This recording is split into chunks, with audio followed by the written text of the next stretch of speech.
স্বপ্নে মোড়া শব্দটিকে আধার কারাগার থেকে মুক্ত করে জাতিকে একান্ত আপন করে দিয়ে গেছেন হাজার বছরের শ্রেষ্ঠ বাঙালি জাতির জনক বঙ্গবন্ধু শেখ মুজিবুর রহমান।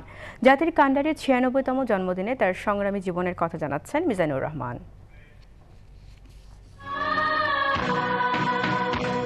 বায়ান্নর ভাষা আন্দোলন, আইয়ুব খানের মৌলিক গণতন্ত্র ও সামরিক শাসন, গণবিরোধী শিক্ষা কমিশন, ৬৬-র ৬ দফা, ৬৯-এর গণঅভ্যুত্থান এবং সবশেষে স্বাধীনতা সংগ্রামের জীবন্ত ইতিহাস শেখ মুজিবুর রহমান, যার নামের সঙ্গে মিশে গেছে শতাব্দীর কান্নাকে পেছনে ফেলে একটি জাতির নবজন্মের ইতিহাস।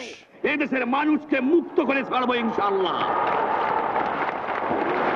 এবারে সংগ্রাম আমাদের মুক্তির সংগ্রাম, এবারে সংগ্রাম স্বাধীনতার সংগ্রাম।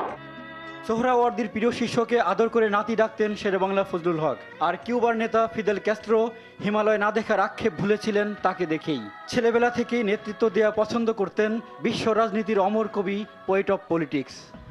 প্রত্যেক কাজের নেতৃত্ব নিতেছে, যেখানে যাও স্কুলের ছাত্রের মধ্যে নেতৃত্ব নিতে। বঙ্গবন্ধুর দর্শন ছিল কৃষক, শ্রমিক, মেহনতি মানুষের উন্নয়নই দেশের উন্নয়ন।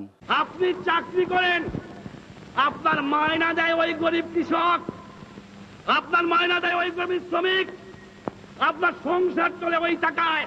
সরকারি কর্মচারীকে বলবো, মনে রেখো এই স্বাধীন দেশ ব্রিটিশ কলোনি নয়, পাকিস্তানি কলোনি নয়। ওদের ইজ্জত করে কথা বলেন। শিক্ষার্থীদের কৃতকার্য করানো শিক্ষকের নৈতিক দায়িত্ব, ঐতিহাসিক এ কথাটি উঠে আসে জনসভায় দেয়া বঙ্গবন্ধুর শেষ ভাষণে।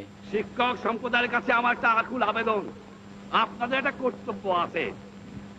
ওরকমের তো বলতে পারি 2% পাস করালাম, আপনার কর্তব্য আছে যে ছেলেদের মানুষ করতে হবে। ফেল করার উদ্দেশ্যে আপনাদের বাহাদুরি নাই, পাস করার বাহাদুরি আছে। রাগ করেন না, রাগ করেন না, আপনারা আবার আমার উপর রাগ করেন।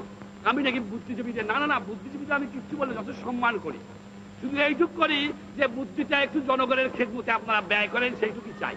প্রবল ব্যক্তিত্ব, অসম সাহস আর পাহাড় সমান উদারতা মিলিয়ে বঙ্গবন্ধু ছিলেন হিমালয়ের মতোই।